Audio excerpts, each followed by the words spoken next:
नमस्कार श्रोते हो, आपल्या सर्वांचे मराठी भक्ती परिवारात स्वागत। श्रोते हो, आज आहे 8 जून 2024 आणि आजच्या दिवशी मी आलेलो आहे मायंबा सावरगाव इथे आपल्याला माहीत नसेल तर सांगू इच्छितो की नवनाथातील जे सर्वात आद्य आहेत, जे सर्वात मोठे आहेत मच्छिंद्रनाथ यांची इथे समाधी आहे।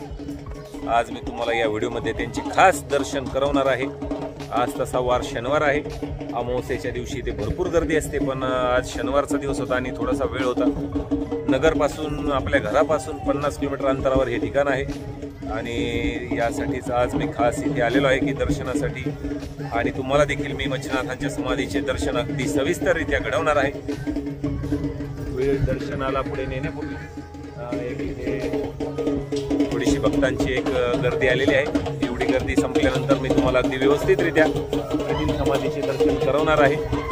तर माहिती अशी आहे की मच्छिंद्रनाथांच्या या समाधीपासून आपण इकडे 5 किलोमीटर अंतरावर आहे कानिफनाथांची समाधी मढी येथे। जर आपल्याला माहीत असेल तर मढी अगदी जवळ आहे, 5 ते 7 किलोमीटरचा प्रवास आहे। या घाटामधून प्रवास आहे, आपण पाहू शकता मागे घाट आहे, या घाटातून असा प्रवास आहे आणि त्या ठिकाणी कानिफनाथांची समाधी आहे। तर आज आपण त्या ठिकाणी नाही जाणार आहोत, पण आपण आज मच्छिंद्रनाथांची जी समाधी आहे तिचे अगदी सविस्तररित्या दर्शन घेणार आहोत। अमावस्येच्या दिवशी भरपूर गर्दी असते, दर्शनाला भाविकांना तासनतास लागतात, उभे राहावे लागते आणि मगच दर्शन होते।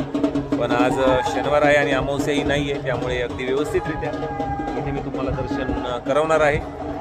दर्शनाला नेण्यापूर्वी छोटीशी विनंती आहे की जर चॅनलवर नवीन असताल तर चॅनलला सबस्क्राईब करा आणि या मराठी भक्ती परिवाराचे सदस्य व्हा आणि या मराठी भक्तीचा जो प्रवास आहे चॅनलचा यामध्ये सहभागी व्हा। चला, दर्शन घडवत आहे तुम्हाला।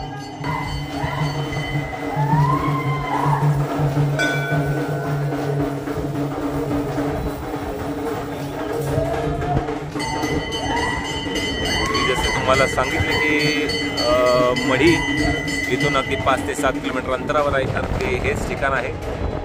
आपल्याला करून दाखवत आहे।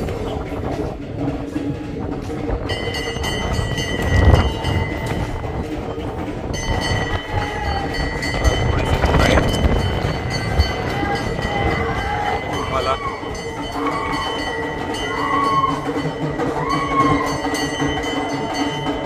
हा परिसर आहे येथील मायंबा येथील।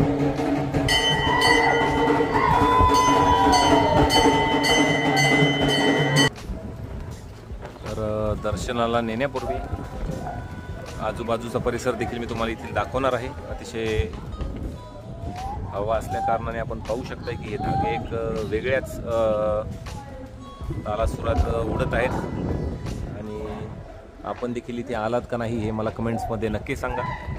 आणि जर आपण प्रथमच दर्शन घेणार आहात तर आपल्यासाठी पर्वणीच असणार आहे समाधीचे दर्शन। भक्तांना तासनतास रांगेत उभे राहावं लागते आणि मगच दर्शन होते। तर आपले आज दर्शन खास होणार आहे।